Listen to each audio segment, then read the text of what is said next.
13 বছরের একটা বাচ্চাকে ধর্ষণ করা হয়েছে।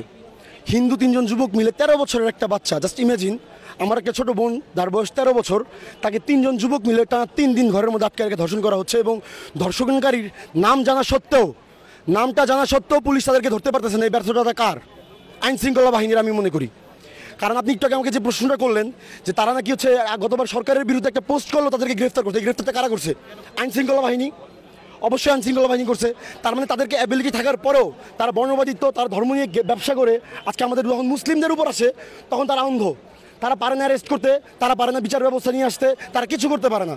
কিন্তু যদি এটা কোনো হিন্দুর সাথে হইতো তখন আমরা মুসলিমরা সাম্প্রদায়িক দাঙ্গা করছি, আমরা মুসলিমরা ঝামেলা করতেছি, আমাদের মুসলিমদের শব্দ হয়ে যেত। এবং এটার জন্য দেখতাম যে পুলিশ 24 ঘন্টার মধ্যে ধর্ষণকারীকে অ্যারেস্ট করে ফেলছে, তার সাজাও হয়ে গেছে। তাহলে কেন এখন যখন একটা হিন্দু করতেছে, যখন একজন ভিন্ন ধর্মী করতেছে আমাদের মুসলিম বোনদের সাথে, তাহলে কেন এর বিচার হচ্ছে না? কেন ইন্টেরিয়াম সরকারের বিচার করতে পারতেছে না? তারা ধরতেছে, গ্রেফতার করতেছে, 2 দিন পর দেখতেছি তারা ছাড়া রাস্তায় হাওয়া খেয়ে বেড়াচ্ছে।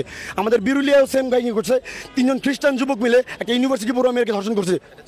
এটা কোনো এটাকে চক্রান্ত, আমি মনে করছি একটা চক্রান্ত, যে আমাদের মুসলিম বোনদেরকে ফাঁদে ফেলে তাদের সাথে অনৈতিক সম্পর্ক গঠনের মাধ্যমে তারা চেষ্টা করছে দেশের মধ্যে বিশৃঙ্খলা সৃষ্টি করার জন্য।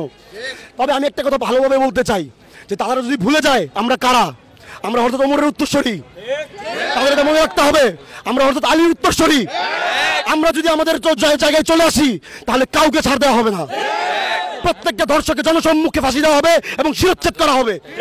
এবং এই ক্ষেত্রে আমাদের যদি কোনো শাস্তি হয় সেক্ষেত্রে আমরা নির্বিঘ্নে দাঁড়িয়ে থাকবো, আমরা এই ক্ষেত্রে কোনো আপোষ করবো না। আপনারা ইতিমধ্যে জেনেছেন গত 14 তারিখ আমাদের বিরুলিয়া ইউনিয়নের সেই কমলাপুর গ্রামে এক মুসলিম ভার্সিটি পড়ুয়া এক মুসলিম আমাদের বোনকে 3 জন খ্রিস্টান কর্তৃক ধর্ষণ করা হয়েছে। এটার ব্যাপারে বিরুলিয়া ইউনিয়নের প্রত্যেকটা মানুষ ক্ষোভে ফুঁসছে। তারই একটি বহিঃপ্রকাশ গতকালকে আপনারা দেখেছেন। বিরুলিয়া ইউনিয়নের একটি অরাজনৈতিক সংগঠন বিরুলিয়া ওলামা ও ইমাম পরিষদের ব্যানারে আমরা গতকালকে সেই কমলাপুর স্ট্যান্ডে প্রায় 3000-এর অধিক, 3 থেকে 4000 লোকের সমাবেশ হয়েছে। আমরা প্রত্যেকেই এই ধর্ষকের ফাঁসি চেয়েছি, ধর্ষকের সর্বোচ্চ শাস্তি চেয়েছি। বিশেষ করে আমরা প্রশাসনের দৃষ্টি আকর্ষণ করার চেষ্টা করেছি যাতে প্রশাসন এটাকে খুব গুরুত্ব সহকারে নেয়। কেননা এভাবে একটার পর একটা ধর্ষণের শিকার হয়ে ধর্ষকরা ঘুরে বেড়াবে, নির্বিঘ্নে ঘুরে বেড়াবে, আর আমাদের বোনেরা তারা ধর্ষণের শিকার হয়ে মাজলুম হয়ে তারা লজ্জায় এভাবে ঘরের মধ্যে বসে থাকবে। এটা খুবই লজ্জাজনক। আমরা এই ইন্টেরিয়াম সরকারের কাছে দাবি জানাচ্ছি অতি দ্রুত ধর্ষকদেরকে গ্রেফতার করে শাস্তির আওতায় আনা হোক। আজকে এই আন্দোলনের মূল উদ্দেশ্য হচ্ছে যে বাংলাদেশে কিছুদিন পরপরই যেই ধর্ষণ হচ্ছে, ধর্ষণের হত্যাকাণ্ড হচ্ছে, এটা চলছেই। তো গাজীপুরে কালিয়াকুরে একটা 13 বছরের শিশুকে 3 দিন ধরে ধর্ষণ করা হয়েছে। সেটা কারা করছে? একটা হিন্দু সম্প্রদায়ের লোক। এখানেও সাভারেও ঠিক সেম ঘটনা। তো এভাবে তো চলতেই আছে। বিগত বাংলাদেশের সূচনা লগ্ন থেকে আজ পর্যন্ত এই ধর্ষণকাণ্ড চলতেই আছে। এটা যদি একটা মুসলিম সম্প্রদায়ের কেউ করতো হিন্দুদের উপর, তখন বলা হয়তো এটা হিন্দুদের উপর অত্যাচার।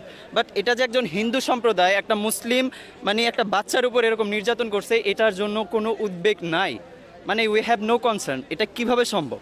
কাজেই এই ধর্ষণকাণ্ড যাতে আর না হয় এটা বন্ধ করতে হবে চিরতরে। নট অনলি শুধু এটাকে ফাঁসি দিতে হবে, এটাতে এমন দৃষ্টান্তমূলক শাস্তি দিতে হবে যাতে এর পরিবারও মুখ না দেখাতে পারে।